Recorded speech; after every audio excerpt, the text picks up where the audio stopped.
Today's sharing is about transforming an ordinary keyboard into a NearLink keyboard. The hardware used is a small keyboard picked up on the road and the NearLink development board, AI BS21-32S, from AI Thinker, as well as a NearLink dongle transmitter.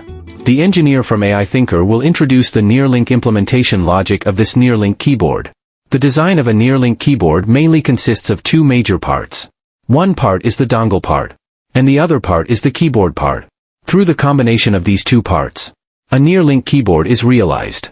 This development board collects the key value data of the matrix keyboard and maps it into the key value of a HID device through a mapping table.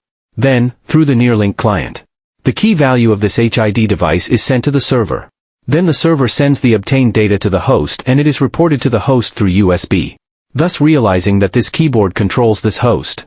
Hardware transformation of NearLink keyboard. Here is a key for our numeric keypad. There is a plastic key on this side. Under the plastic key is a circuit. Let's disassemble it first. Its original circuit board is recognized through this board and then through the USB port. Now we are transforming it into NearLink. Let's take a look at its components first. I will disassemble it first.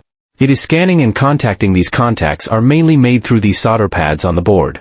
So when we make corrections we lead all the ICs of our NearLink module. We are currently using a development board. All these ICs are led to this surface and then a scanning matrix is scanned to identify the function of each key. Now it has been soldered and installed.